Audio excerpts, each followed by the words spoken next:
long time. Unless my academic performance continues the way it's been going, in which case there'll be no more college to pay for. Do you want to know what I think? Well, I'll tell you anyway.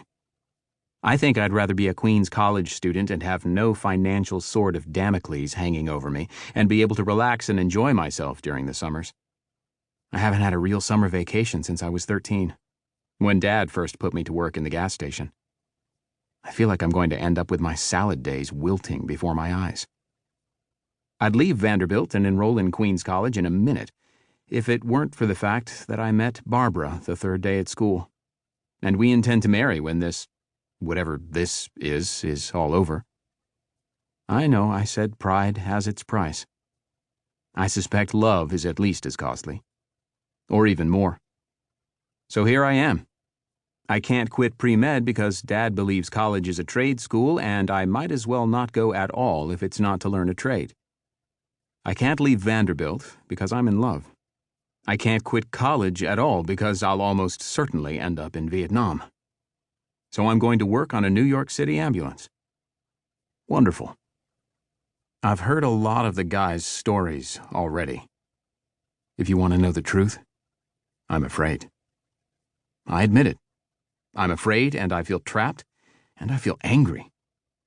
I feel like I have a fucking gun to my head, a fucking knife at my throat, and fucking shackles on my legs.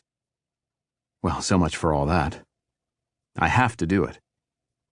How bad could it be? First day on the job.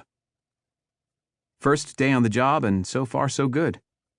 I've been on another couple of calls before, ride-alongs with Pete, the boss, and Jim, one of the drivers. A man with DTs and an elderly woman who died in her sleep, in that order. But today, it's a full 12-hour shift, and I'm on for real.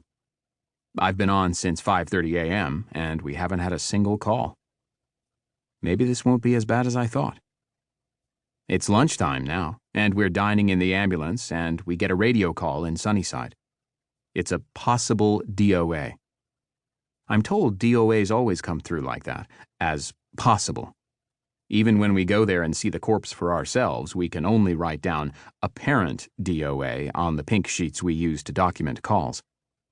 Only a licensed MD can officially pronounce someone dead.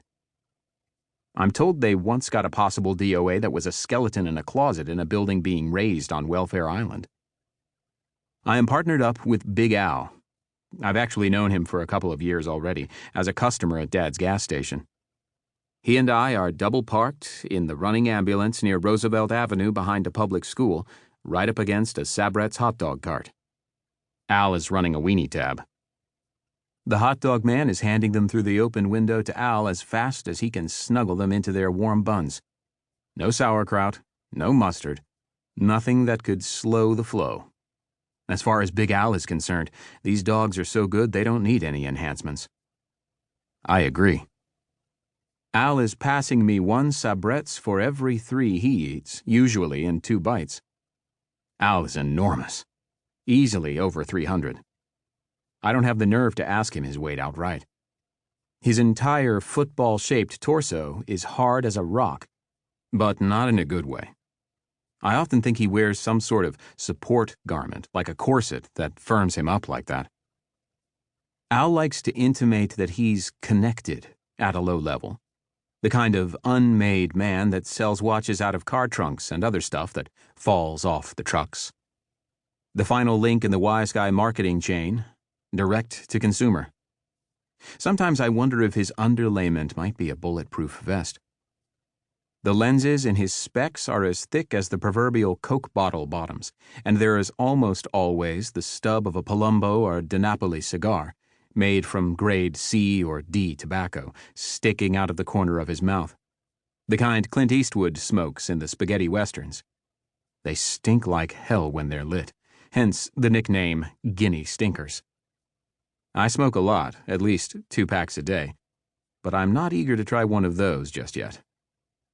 Anyway, Big Al's girth and the glasses and the cigar, not to mention the fact that he can be as funny as anybody I've ever met, combined to give him a sort of zany, merry mafioso persona.